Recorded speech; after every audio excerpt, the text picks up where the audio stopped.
Welcome back to Beyond Quotas, and we're still continuing our series of Off the Cuff. And I don't know, Travis, for you, I think that we're almost going to transition this to now, instead of it calling just a Beyond Quotas podcast, it's just really off the cuff. Mm-hmm. You know, because that's the direction we're taking, and that's just what we really feel is what our show is about now. It's kind of riding off the normalcy of our normal conversations about sales and really just bringing some more life events that we've dealt with in our past life and our experiences, but at the same time how it relates to personal growth and personal development and going into sales growth and sales development. Sure. So I think that's going to be kind of the change here. But today we're talking about, do you know Steve, or are you yourself a Steve?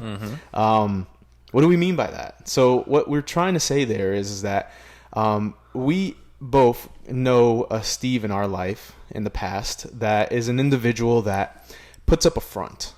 They seem a certain way, but they're not truly that type of person. They're not genuine. They're not, let's just say, smooth with their conversations. They're very robotic. Almost trying to sell you on a consistent basis, whether you're just in a personal atmosphere or in a professional atmosphere. And almost like trying too hard. That's Exactly. the big thing, obviously. Exactly. But and so we know this person pretty well, and so so I think what we want to do is we're going to talk a little bit about our situations or stories that we've been in before. So what is your story about Steve? oh, Steve, is a character. But I remember at one point, I when I first started sales, well, you and I obviously, we were in door-to-door sales together, and every conversation I ever had with this person, one in particular, it was almost a kind of a condescending, like I'm the boss, I'm better than you, and which, I mean, at the end of the day, some people are like that. Some people are, Sure. have that, dictator, that leadership quality. But that's a boss and not a leader. Yeah. Right. And so the idea of being one way and not the other, whatever. But I came in late one time. I owned up to it. I was, hey, 100%, that's my fault. Let's figure this out, whatever. And it was almost like he was basically like, like I said, I'm better than you. Talking down to you. Gone down to me. And literally, I mean, at the time, heck, you were even my manager at the time. Why is my manager not coming to me? Why are you coming to me? Right. I don't even know you. And so right off the bat, I got a bad taste in my mouth. So everything he ever said to me after that, it was more like, what else? Like, you're a dick, pretty much. And I remember the first time we went out together, and he actually came out with us. But just all of a sudden, became loose and wanted to be friends. And, he had this most annoying laugh I ever heard in my life. But it was all the fact, like, it was two different people. Like, and that's the thing that stuck with me. It's just, it just, that two-face, unauthentic, not genuine, but it's just the two different sides of you. But all I saw was that first impression, that first, like, I'm better than you. So it killed it for me for the rest of the time I knew him. But what about you? Yeah, so similar to that, I felt kind of like this person was a great mentor or leader, the way I kind of absorbed in the beginning when I first met this Steve. The first day I even was interviewed by him, it was like, hey, I felt this like aura that he was just, this commanding type leader, like you said, or not even leader, because that's not true, but like a boss, like a dictator, like you said. And I was like, wow, okay, this guy, but he's firm and he's right and he's just. And so I've said, this guy is, I can see where I can follow someone like that, in a sense. I was young. I mean, we were young, man. We were early 20s, not even. I mean, we were at least 20, 21, right? So we walk in there and I had that conversation with him, and and I was excited because I'm thinking to myself, okay, great, this guy is the right person to follow. And but was very robotic, was very salesy. I mean, you know, had the mannerisms, you know, the movements and stuff like that, was just very like, you know, standard in this. You know from my movements what I'm talking about, right? So, you know, I'm just thinking to myself like, okay, wow, like this guy is, you know, I feel like he might be Italian at some point or something, you know, just the way he's talking here. But the next time that I truly sat down and had a conversation with him wasn't the same, and that was when we had like these events that we did in the evenings after our day. We all got together as a group and we went to Whirly Ball.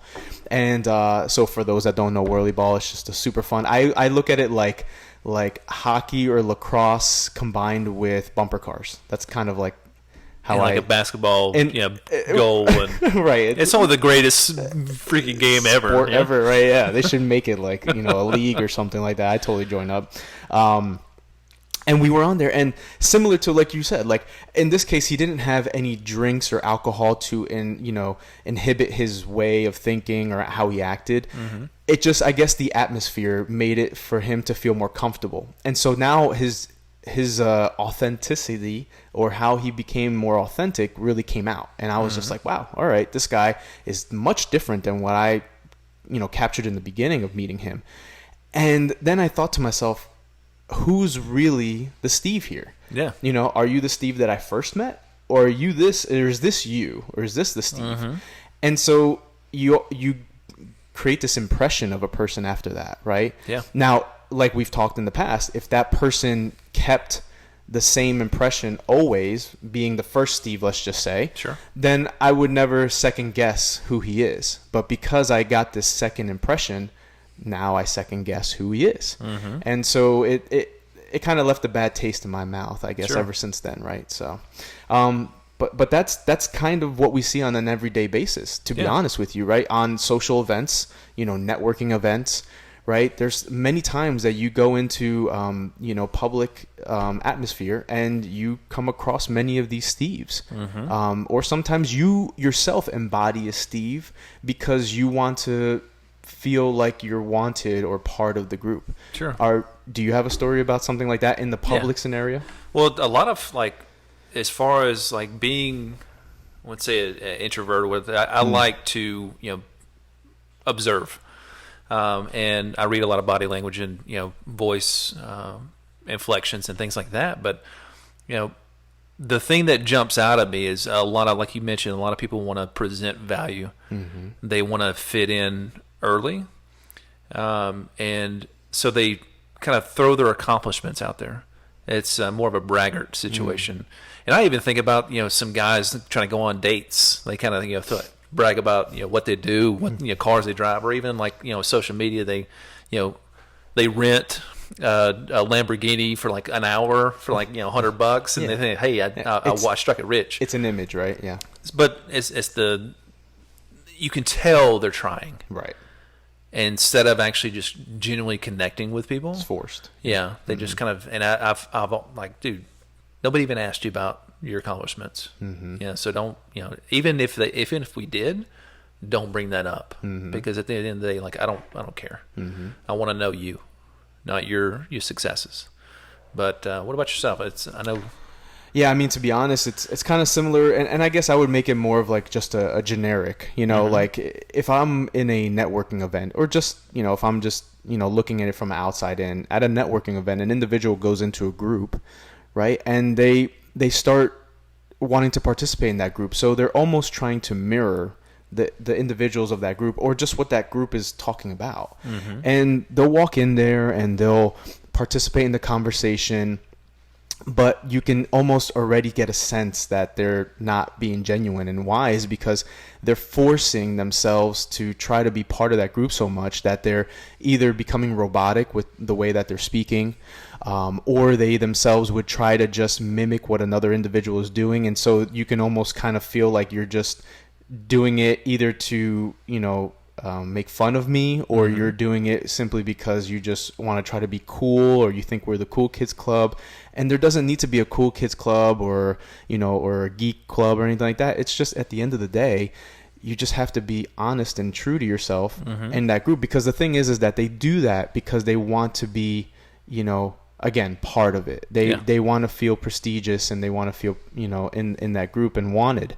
But at the end of the day, if you do that, ultimately, most times you're almost going to get pushed out of the group, because that group will sense that and will realize that's not who we are. Yeah. So we don't want you in this, right? So people read that very often. It's very easy to read not only your body language, but just the way that you speak, your tone, your eye contact, things of that nature are all different levels. And I know you do a lot of research into many of those things, and you can always tell when a person is not genuine after so much of experience in it, right? Yeah. But it sometimes can be easily caught by somebody that has no experience in it, but just can read that person because of just how poorly you're doing that job of trying to be fake. And in those situations, like even like with kind of the braggart situation, kind of go back, but I always catch myself sometimes, and I hate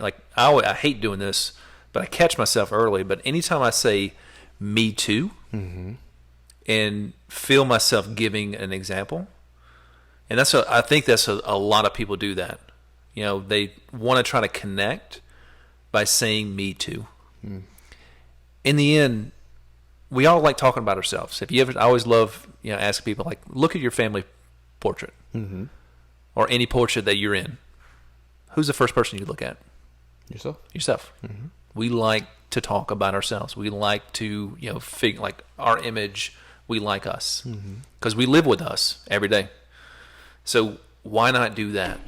And the thing with the networking situations that I've learned over the years and through the research is, if we can do active listening, so if you're telling a story, if I can expand on that story by saying, hey, tell me more about that. I've never done that. Something that you're passionate about. Like, even if I have no common ground, but I find it fascinating, like you've been skydiving. Dude, I'm not going to lie. I'm scared to death of heights. That sounds awesome. That's one of my bucket lists. Tell me how that experience was. Like, tell me more about that, because you're excited about it. You could literally not say a word other than a couple sentences to expand the conversation, and you're in. You're part of that group. They love you. You don't have to tell a white lie. Yeah, you don't have to tell all your stories. Right. To have that connection, because you took interest in somebody else, and that's something obviously a lot of us overlook. And so one other thing I wanted to add, now that you kind of reminded me, part of that active listening is people that interject or interrupt. That's another thing that is it's not so much of a fake part of it, but it's a person that tries to one up you like a bragger. You know what I mean? And it's another form of it, right? They don't allow you to finish a sentence because they want to cut in and tell you so much about themselves, whether it's positive or negative, to relate to the story that you're saying. Man, I did such a great job, in that sales month, and I hit my quota for the month. I was so excited, and the reason I did it was what this person cuts in. Oh man, me, I had a really rough month, and man, mine was really horrible, and I couldn't really hit this, I couldn't do that. Or opposite, man, that was a great month for me, even better. Really, yours was that, well, mine was this. You know what I mean? So those types of things are things that people don't receive very well. No. You know what I mean? And it doesn't become empathetic. It doesn't become genuine. It doesn't become honest. And at times it almost ruins a relationship, right? So, and relationships personally or professionally. And so you have to find that balance. Yeah. You have to find that happy median. And in sales, it happens very often. And if you build it into your everyday life from a personal aspect, you'll find how great and how much of a return you'll get when it becomes put into and practice in your professional life. That's it. And when we say that, we ourselves have stories about that as well, right? So I know you probably have a good story professionally that you might have dealt with, either you've seen or you yourself have been through. Yeah, I mean, as far as when I first started sales, I mean, I was kind of a no-nonsense, take control, go straight to the point, because at the end of the day, this is business. This isn't personal life. And I was kind of running up into a wall. Like, I had initial success, and then we had mentioned before in the previous podcast that going into Houston and realizing there was something missing. Like, I, for one, thought I knew a fair amount, and had a success, and I hit a wall when I got there, and I didn't know why. And yes, the economy was bad and things like that, but it wasn't that. It was more of no one was receptive, Right. and I didn't know why. Because if it was the economy itself, then other people wouldn't be successful at all. Mm-hmm. There was a couple people in the office that were crushing it. Mm-hmm. How did they do it? And over the years and over the end, at the end of the day, like I said, I was an introvert. So I wasn't, as far as the communication styles, I wasn't necessarily the best. Because at the end of the day, like I'll talk to you if you talk to me, but that's about it. So meeting people and kind of opening them up and understanding why, conversations really kind of take off and why connections are really, you can say like, hey, build rapport. How the hell do you do that? What's rapport? I mean, yeah. How do you make somebody like you if they're an ass? Right. But why are they an ass? They're an ass because you make them an ass. But so it took me a while. And then, once I got into sales and started doing the research, I realized that if you just start with the connection piece, you can build that trust. And I learned that, and later on, unfortunately, but once the research and everything kind of put the pieces together, that once they trust you, the pitching part is easy. Right. They'll buy whatever you have. Mm-hmm. But if you don't connect, and they don't trust you, and they kind of feel like you mentioned before, they can kind of sense it. And if they don't, like you and trust you up front, it doesn't matter. You can have the latest and greatest product out there, and they'll buy it from somebody else. They'll buy a second-rate product for millions of dollars more because they had a connection. Right. They felt something with it. But that's, like I said, it's my thing. But it's just a learning experience, and research kind of taught me like, hey, there's another way of thinking. Right. But what about you? Right. And before I go into that, some of those elements and all that process that we've gone through they're all learning experiences, right? Mm-hmm. We're not sitting here and we're not trying to bash or be negative about some of the process, but what we're saying is that we've grown from those processes. We've learned from what we've seen and the experiences that we went through. And for that, we've, gotten to where we are and been successful in our roles and in our companies and stuff like that because of the things that we've learned in our past. And so you got to keep that in mind every time through the transitions and the trials and errors and failures that you go through, or just the negative vibe that you get from someone. It's almost like you look at that and you say to yourself, that's not what I want to be. Mm-hmm. That if anything, I want to be better, or I want to improve myself, or, not even try to compare, but just find ways to do what you wish is best for you. So that's definitely something that, hitting on some of the points that you were mentioning there. But for me, it's funny because, through my growth within the companies that I went through, one of the things that I did very often, especially when I got into more of like the manager roles, was I was go on to like ride-alongs, with my account managers. And there was this one time I can remember I went on to a ride-along, and I would say it probably has happened with many ride-alongs, but this one instance I went out to a ride-along, and there's already a difficult situation for that person, for that account manager, because now they're trying to really impress me. They're also wanting to make sure that they don't fumble or anything like that. And they're almost teeing up some like softball hits, just so that with the customer that we're going to meet with, because they know that customer really loves them or something like that. It's just that funny scenario. And that's perfectly fine because I want them to be comfortable around me. Right. So we went out to this ride along and we go into the customer. Now, the way I got the pre-discussion or the call beforehand, in the car was, oh yeah, this person's X account, he's been a customer of ours for X amount of years, for 10 years, and he's a really good friend of mine, and so and he loves what we do and stuff like that. So I was like, great, this should be an easy call, no problem. We walk in there, we're sitting down with the gentleman, and it just so happened that one of the solutions that we had provided to him a few months ago was not working. So this account manager was not aware of that. Okay, so walked in there blind. So he kind of got an earful, but the way he presented himself and the way he, I guess, combated the situation showed that he wasn't prepared. And the reason for that was because I guess he almost had to build up this like fake, persona. Yeah. He wasn't genuine with him, not apologetic or understanding the customer's needs. He almost immediately, once the customer was coming at him with all these issues, just went right back to him, interrupting him, telling him where maybe they were making errors, and just like almost got into this like fear defense mechanism. You know what I mean? And because he built that wall and just didn't sit back, get calm and collective, and listen to what the customer was saying, and then absorb and then come back out with a solution, he ultimately was starting to lose that customer as a longevity, relationship. So I kicked in, halfway through, and I kind of took that role.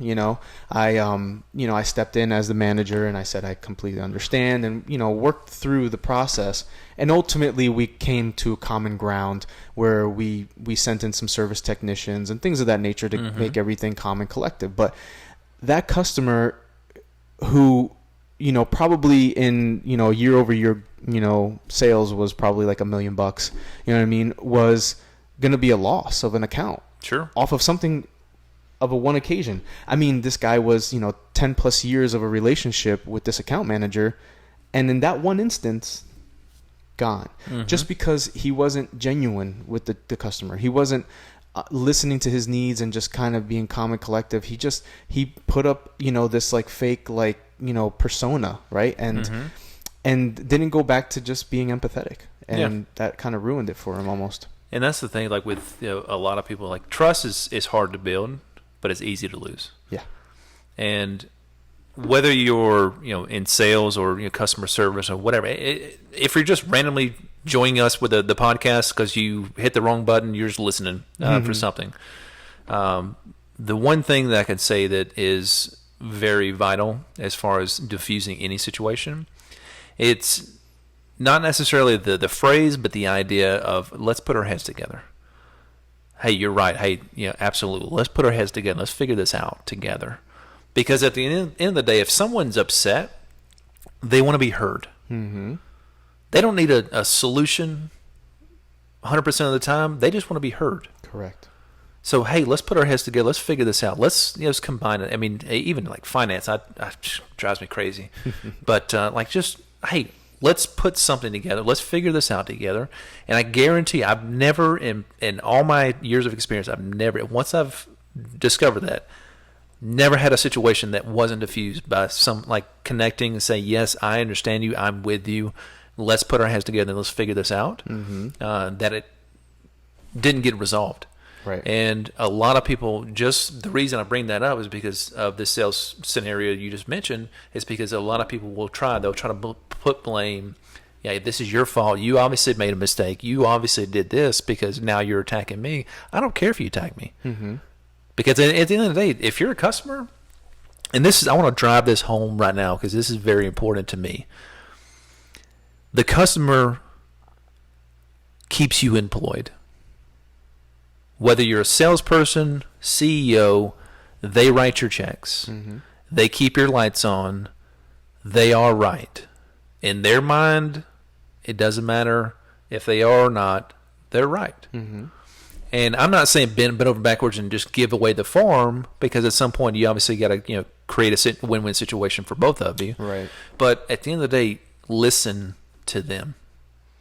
Connect with them, because if you do, you will have long-term success. And I can't emphasize that enough.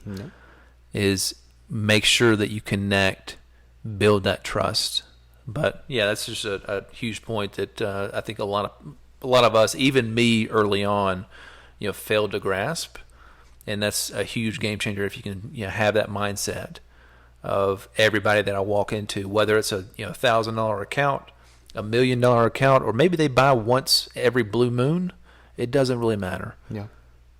They're the ones that provide your lifestyle. They're the ones that allow your kids to go to whatever school or whatever the case. They provide your life. Yeah. treat them as such. Exactly. So, But everyone, I appreciate it. This was a good little topic. Again, are you a Steve or do you know a Steve? please don't be a Steve. Thank you guys.